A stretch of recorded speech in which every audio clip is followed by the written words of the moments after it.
नमस्कार दोस्तों, स्वागत है आप सभी का हमारे YouTube चैनल एग्जाम विद देराज पे। तो भाई जो आज हमारा टॉपिक है वो है सेंसस यानी जनगणना। और वो एक ऐसा टॉपिक है, अगर आप गवर्नमेंट एग्जाम कोई भी हो, चाहे रेलवे हो, एनटीपीसी या फिर ग्रुप डी या एसएससी हो या स्टेट एग्जाम हो, कोई भी हो, यहाँ से हर एग्जाम में प्रश्न आते हैं। और इसमें कुछ टॉपिक होते हैं, केवल उनको पढ़ लो और उसी से बार बार क्वेश्चन रिपीट होते हैं। जैसे कि हमारे इसमें पहला है, इसमें बोला गया है कि भारत की जनगणना पहली बार कब हुई थी।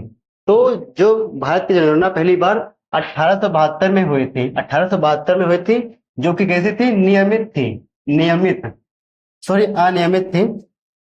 अनियमित थी, ये थी अनियमित, अनियमित थी। और इसमें जो वायसराय था वो मेयो था, मेयो के कार्यकाल के दौरान हुई थी। ठीक है।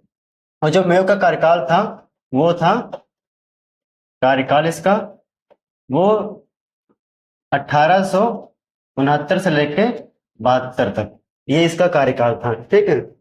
और फिर उसके बाद पूछेगा जो भारत में पहली नियमित रूप से हुई जनगणना कब हुई थी, तो वो 1881 में हुई थी। और इसमें वायसराय कौन था, तो इसमें वायसराय था रिपन।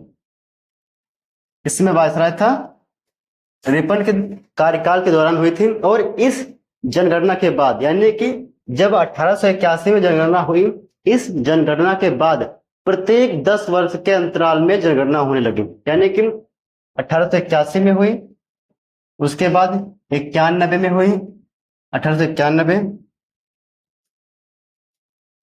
ऐसे 1901 में, यानी 10 वर्ष के अंतराल पर होने लगे। फिर 1911 में हुई होगी, और फिर 1921 में, इसी प्रकार 10 वर्ष के अंतराल में हुई। इसका जो उच्च अधिकारी होता है, जो सबसे उच्च अधिकारी होता है, वो होता है register general and census commissioner of India. Register general and census commissioner of India. ठीक है।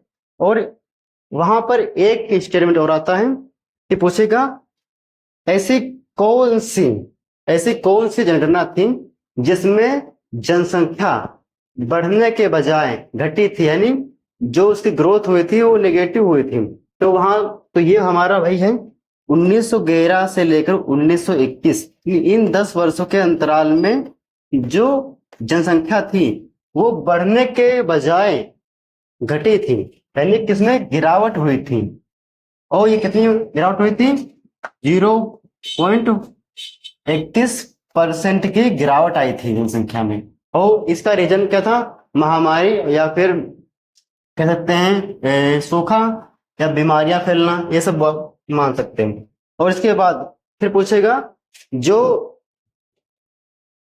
जब हमारा देश आजाद हुआ तो उसके बाद, यानी स्वतंत्र भारत की पहली जनगणना कौन सी थी, तो स्वतंत्र भारत की पहली जनगणना जो हमारा देश आजाद हुआ था 1947 में, ये तो सभी को पता होगा। तो इसके बाद, यानी प्रत्येक 10 वर्ष के अंतराल में हुई होगी, यानी 21 में हुई, फिर 1931 में हुई होगी, फिर 1941 में हुई होगी, यानी फिर 1951 में हुई होगी। यानी आजादी के बाद वर्ष 1951 में स्वतंत्र भारत की पहली जनगणना हुई होगी। ठीक है।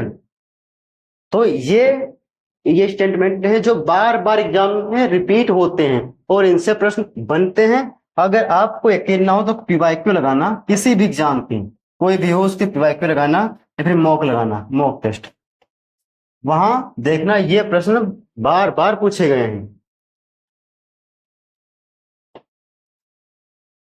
आगे हैं जनगणना 2011, ये स्वतंत्र। अब जो एक चीज बताऊं, इसमें जो 2011 में जनगणना हुई, ये कौन से नंबर की थी, तो ये जो जनगणना थी 2011 की जनगणना, ये 15वें नंबर की थी। कितने, 15वें नंबर की थी।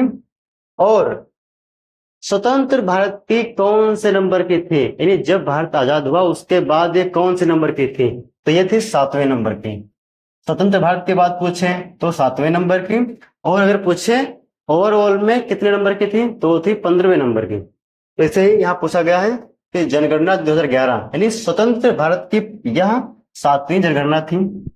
और 2011 के आंकड़ों के अनुसार भारत की जनसंख्या 121 करोड़ है, जो विश्व का लगभग 17.5% है। तो ये उसमें इंपॉर्टेंट है। ये तो शायद सभी को पता होगा 121 करोड़, लेकिन ये नहीं पता होगा, ये पूछा जा सकता है। और पिछली बार यानी सीजीएल मैंने देखा था, सीजीएल प्री 2023 में ये पूछा गया था कि जो 2021 जनगणना हुई उसमें जो हमारी जनसंख्या थी वो वर्ल्ड के कितने परसेंट थी, तो 17.5% थी। ठीक है।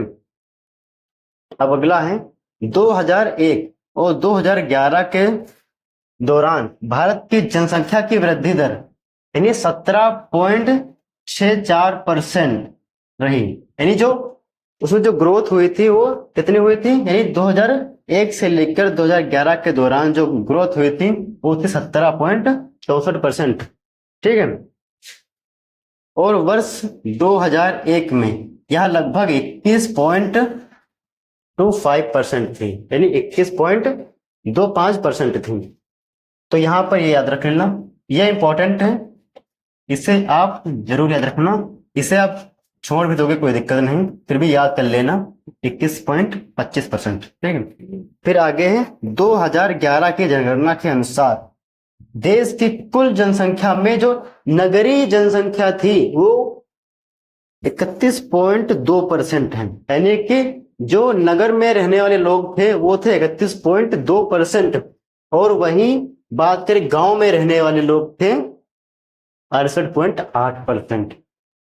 शहर में रहने वालों संख्या है 31.82% और गांव में रहने वाली संख्या है 68.8%। ये पिछली बार एग्जाम में पूछा गया था और ये इसे इंपॉर्टेंट रख लो, क्योंकि ये पूछा जाता है। अगर ये याद रहेगा तो ये आप आराम से निकाल पाओगे, क्योंकि ये अभी तक पूछा गया नहीं है, ये पूछा गया था, तो इसे आप याद रख सकते हैं।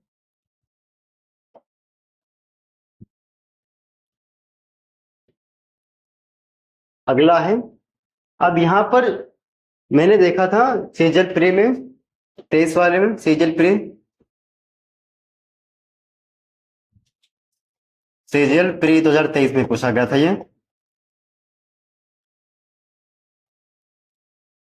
उसमें 4 स्टेट दिए हुए थे, उत्तर प्रदेश था, महाराष्ट्र था, बिहार था और मध्य प्रदेश था, यानी मध्य प्रदेश था। तो उसमें क्रम से लगाना था जनसंख्या के अनुसार, प्रथम कौन है, द्वितीय कौन है, तृतीय कौन है। तो जो 2011 में जनगणना हुई थी उसमें जो सर्वाधिक जनसंख्या वाले राज्य हैं, तो उसमें उत्तर प्रदेश नंबर 1 पे है, जिसकी जनसंख्या लगभग 20 करोड़ है। लगभग कितनी है, 20 करोड़ 2011 की जनगणना के अनुसार थी। फिर दूसरे नंबर पे आता है महाराष्ट्र, जिसकी जनसंख्या लगभग 13 करोड़ है।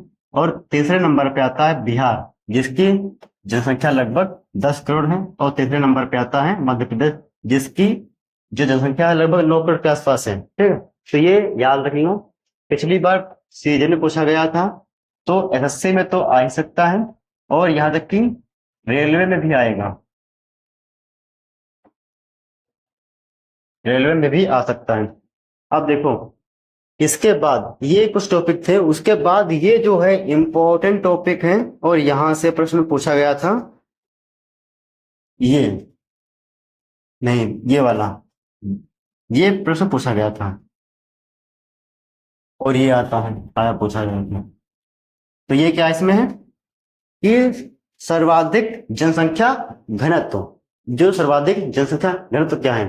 तो सबसे पहले मान ले ये 1 किलोमीटर है और 1 किलोमीटर ये है, तो 1 किलोमीटर स्क्वायर, 1 किलोमीटर स्क्वायर यानी 1 किलोमीटर लंबाई हो गई और 1 किलोमीटर चौड़ाई हो गई। इसके बीच जितने लोग रहते हैं उसको बोलते हैं जनसंख्या घनत्व, यानी प्रत्येक वर्ग किलोमीटर में रहने वाले व्यक्तियों की संख्या। इससे यहाँ सर्वाधिक किसकी है, तो बिहार की, यानी कि बिहार में क्या है 1106 व्यक्ति रहते हैं 1 किलोमीटर स्क्वायर में, यानी 1 किलोमीटर स्क्वायर में 1106 व्यक्ति रहते हैं और सर्वाधिक यही है। इसके बाद दूसरे नंबर पे आता है पश्चिम बंगाल, जिसमें 1028 व्यक्ति रहते हैं वर्ग किलोमीटर, यानी प्रत्येक वर्ग किलोमीटर में 1028 व्यक्ति रहते हैं। ठीक है। और अगर पूछे वहीं पर भारत का भारत का कुल जनसंख्या घनत्व कितना है, तो वो आप लिख लेना भाई। जो भारत का कुल जनसंख्या घनत्व है 382 व्यक्ति हैं वर्ग किलोमीटर, यानी एक वर्ग किलोमीटर में 382 व्यक्ति रहते हैं पूरे इंडिया का ओवरऑल है। और अगर सबसे राज्य में बात करें, टॉप पर है बिहार और दूसरे नंबर पे है पश्चिम बंगाल। और वहीं बात करें न्यूनतम की बात करें, तो जो न्यूनतम जनसंख्या घनत्व है वो कहाँ का है, तो वो है अरुणाचल प्रदेश, 17 व्यक्ति रहते। तो ये पूछा भी गया था पिछली बार, उसमें पूछा गया था CHSL में पूछा गया था। अरुणाचल प्रदेश का 17 व्यक्ति रहते हैं। और जो दूसरे हैं, यानी दूसरा जो है सबसे कम है मिजोरम, जिसमें 52 व्यक्ति रहते हैं। दूसरा सबसे कम है मिजोरम, जिसमें 52 व्यक्ति रहते हैं। ठीक है। अब अगला यहाँ पर देखिए, जो सर्वाधिक जनसंख्या घनत्व वाले केंद्र शासित प्रदेश यानी यूनियन टेरेटरी, तो दिल्ली का। भाई यहाँ पर तो समझो इंसान के ऊपर इंसान रहता है। वैसे तो ये सारे इंपॉर्टेंट हैं, पर ये तो कुछ ज्यादा इंपॉर्टेंट है। तो दिल्ली में जो है 1 किलोमीटर वर्ग में 11,320 व्यक्ति रहते हैं, सबसे ज्यादा है। 11,300 व्यक्ति रहते हैं प्रत्येक वर्ग किलोमीटर में। और अंडो सबसे अधिक कहाँ का है, यूटी में दिल्ली का सबसे अधिक है, सबसे अधिक है, सबसे अधिक है। और भी बात करें अंडमान और निकोबार का, इसमें 46 व्यक्ति रहते हैं और ये सबसे कम है, ये सबसे कम।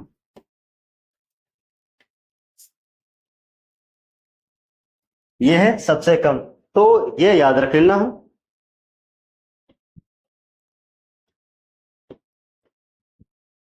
अब अगला है लिंगानुपात। तो लिंगानुपात, और ये जो है टॉपिक ये बाद में बताऊंगा लास्ट में। तो भारत का लिंगानुपात कितना है, तो भारत का लिंगानुपात है 943 महिलाएं, यानी 943 महिलाएं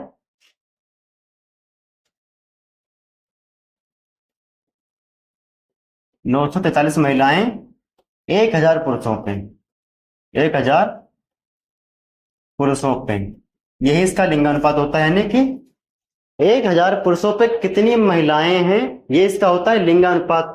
तो 943 महिलाएं हैं, ये पूरे इंडिया का ओवरऑल है। और वहीं बात करें राज्य में सबसे अधिक किस राज्य का है, तो वो है केरल का, सबसे अधिक है 1084 महिलाएं हैं, 1084 महिलाएं हैं 1000 पुरुषों पे।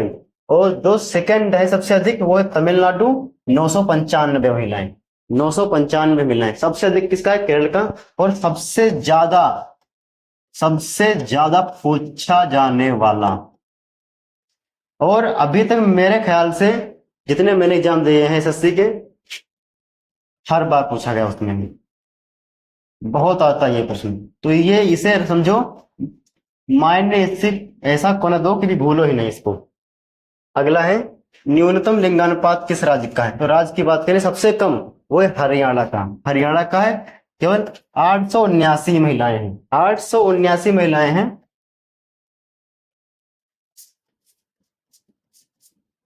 महिलाएं हैं 879 महिलाएं ओनली, सबसे कम कहाँ का है, हरियाणा का। और जो दूसरा है जम्मू और कश्मीर का, 889 महिलाएं हैं, 889 महिलाएं हैं। यानी सबसे अधिक कहाँ का है, केरल और तमिलनाडु का, सबसे कम कहाँ का, हरियाणा और जम्मू कश्मीर का। यहां पर बात करें सबसे अधिक लिंगानुपात केंद्र शासित प्रदेश, सबसे अधिक लिंगानुपात केंद्र शासित प्रदेश, तो यहां पर क्या देगा, पुडुचेरी, 1037 महिलाएं हैं पुडुचेरी में, 1037 महिलाएं हैं। ये किसकी बात करें हम, यूटी की, राज्य में केरल, यूटी में पुडुचेरी। और सबसे कम लिंगानुपात है यूटी में 618 महिलाएं हैं, दमन एवं दीव में भी यही सेम है, दमन और दीव का कितना है, 618 महिलाएं हैं। और ये यहाँ कंफ्यूजन होगी, जो जम्मू कश्मीर है ये भी क्या बन गया है, यूटी बन गया है, यानी केंद्र शासित प्रदेश बन गया है। लेकिन हमारी जब जनगणना हुई थी, ये कब हुई थी, 2011 में, और जो ये यूटी कब बना, 2019 में। तो यहाँ पर देखो पूछेगा 2011 के अनुसार सबसे कम किस राज्य का न्यूनतम है, तो जम्मू और कश्मीर का हम लगाएंगे, यानी हरियाणा के बाद जम्मू कश्मीर का।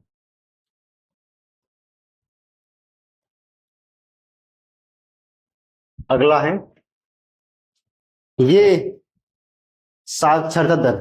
तो यहाँ पे पूछेगा भारत में 2011 की जनगणना के अनुसार भारत की साक्षरता दर कितनी है, तो वो है 74.04%। पूरे भारत की, यानी पुरुष और महिलाओं को मिलाकर 74.04% है। और वही पुरुषों की कितनी है, पुरुषों की, केवल पुरुषों की तो 82.14%, और केवल महिलाओं की है 65.46%। पूरे ओवरऑल बात करें तो 74.04 होगी, पुरुषों की बात करें तो 82.14 होगी, और महिलाओं की बात करें तो 65.46 होगी। अब राज्य की बात करें, सबसे अधिक कहाँ का है, सबसे अधिक किस राज्य की साक्षरता दर है, तो नंबर 1 टॉप पर है, लगभग में ये है, ये लगभग में है, टॉप पर में क्या है, केरल। लिंगानुपात और साक्षरता दर में दोनों में टॉप पर है केरल। और दूसरे पे आता है मिजोरम, दूसरे पे आता है मिजोरम 91.03% और ये सीजन में दे देता है, एक तरफ देगा राज्यों के नाम, वो एक तरफ देगा उनका रेशियो। तो इस तरह भी एक बार देख लेना, याद कर लेना, ठीक है। न्यूनतम साक्षरता दर किस राज्य की है, तो सबसे कम कहाँ की, बिहार की है, ठीक है। कितनी है, 61.8%, 61.8%। और अरुणाचल प्रदेश की कितनी है, 65.4%। तो फर्स्ट टॉप सबसे कम किसकी, बिहार की। दूसरे पे सेकंड कौन सबसे कम है, वो है अरुणाचल प्रदेश। अब यहाँ बात करें यूटी में सर्वाधिक कौन है, तो यूटी में लक्षद्वीप, कितना, 91.8%। और सबसे कम यूटी में बात करें किसकी है, तो है दादरा नगर हवेली, 76 सबसे कम है, सबसे कम तो कितने, तब भी है 76.2%, ठीक है।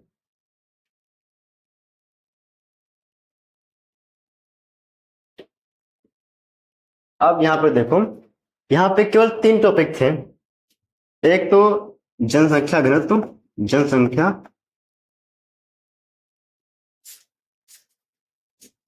घनत्व, और साक्षरता दर, और लिंगानुपात।